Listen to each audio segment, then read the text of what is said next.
ಸ್ನೇಹಿತರೆ, ಇಂದು ನಾವು ಮಾಡೋದು ತುಂಬ ಸ್ಪೆಷಲ್ ಆ್ಯಂಡ್ ಡಿಫ್ರೆಂಟ್ ರೆಸಿಪಿ. ಮೊದಲು ಕ್ಯಾರೆಟ್ ರಸ್ಮಲೈ ಮಾಡೋದು ತುಂಬ ಸುಲಭ, ತಿನ್ನೋಕ್ಕೆ ಸೂಪರ್ ಟೇಸ್ಟಿ. ಮೊದಲು ಒಂದು ಪಾತ್ರೆಯಲ್ಲಿ ಹಾಲು ಹಾಕಿ ಚೆನ್ನಾಗಿ ಕುದಿಯಲು ಬಿಡಿ. ಹಾಲು ಕುದ್ದ ನಂತರ ಅದಕ್ಕೆ ಸ್ವಲ್ಪ ಸಕ್ಕರೆ ಸೇರಿಸ್ತೀನಿ.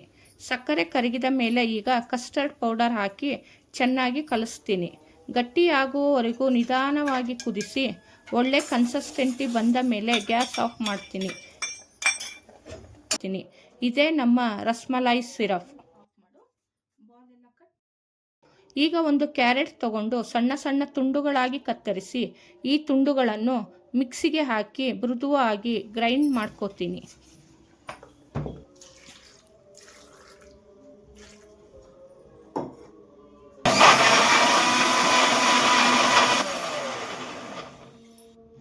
ಒಂದು ಕಡಾಯಿಗೆ 2 ಚಮಚ ತುಪ್ಪ ಹಾಕಿ ಬಿಸಿ ಮಾಡ್ಕೋತೀನಿ.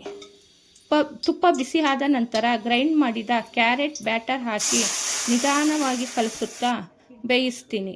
ಇದು ಸ್ವಲ್ಪ ಗಟ್ಟಿಯಾಗಿ ಕೈಗೆ ಅಂಟದ ಹಾಗೆ ಬಂದಾಗ ಗ್ಯಾಸ್ ಆಫ್ ಮಾಡ್ತೀನಿ. ಇದೀಗ ಈ ಕ್ಯಾರೆಟ್ ಮಿಶ್ರಣದಿಂದ ಸಣ್ಣ ಸಣ್ಣ ಬಾಲ್ಸ್ ಮಾಡ್ಕೋತೀನಿ.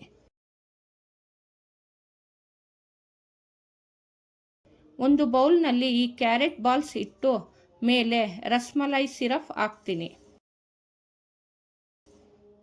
ನಮ್ಮ ಕ್ಯಾರೆಟ್ ರಸ್ಮಲೈ ರೆಡಿ. ತುಂಬ ಸಾಫ್ಟ್, ಕ್ರೀಮಿ ಆ್ಯಂಡ್ ಟೇಸ್ಟಿ.